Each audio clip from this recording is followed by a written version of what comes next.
Manajemen risiko adalah proses sistematis untuk mengidentifikasi, menganalisis, mengevaluasi, dan mengendalikan risiko dalam suatu organisasi atau proyek.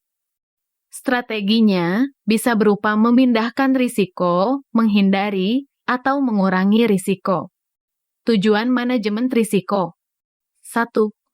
Mengurangi risiko yang mungkin akan muncul sesuai bidang yang dipilihnya.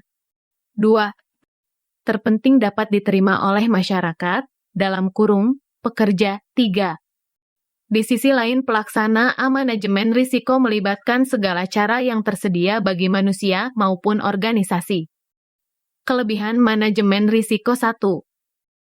Meminimalisir kerugian yang akan terjadi. 2. Menghemat pengeluaran bisnis yang tidak diinginkan.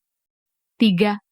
Mengurangi kemungkinan terjadinya kerugian finansial operasional atau reputasi yang signifikan. Kekurangan manajemen risiko: 1. Salah duga akan stabilitas. 2. Ilusi kontrol. 3. Manajemen risiko belum matang. 4. Kegagalan melihat secara makro. Prinsip manajemen risiko. 1. Pendekatan sistematis dan terstruktur. 2.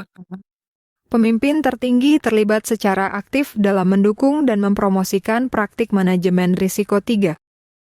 Pendekatan berbasis risiko. 4. Partisipasi dan konsultasi. 5. Pendekatan terpadu.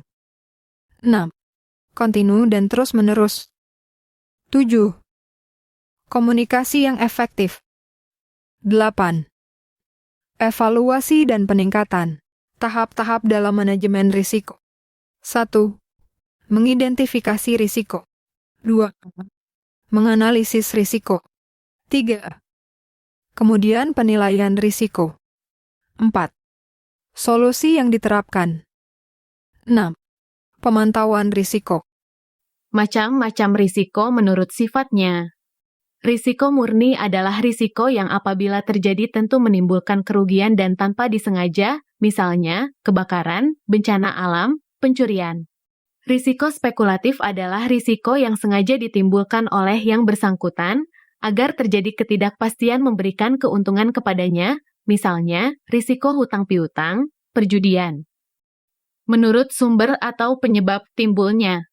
Risiko intern yaitu risiko yang berasal dari dalam perusahaan sendiri, seperti kecelakaan kerja, mismanagement.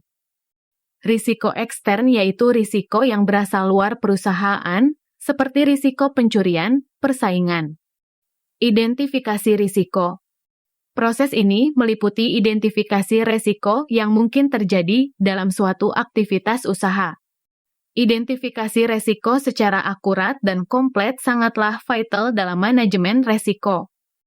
Salah satu aspek penting dalam identifikasi resiko adalah mendaftar resiko yang mungkin terjadi sebanyak mungkin. Teknik-teknik yang dapat digunakan dalam identifikasi resiko antara lain brainstorming, survei, wawancara, informasi historis, kelompok kerja, dan lain-lain. Analisis risiko. 1.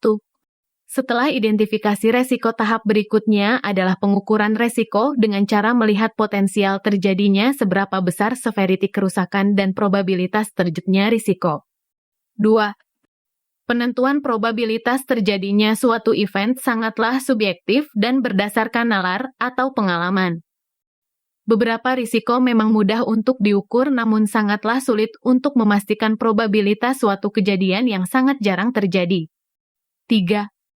Penting untuk menentukan dugaan yang terbaik agar nantinya kita dapat memprioritaskan dengan baik dalam implementasi perencanaan manajemen resiko.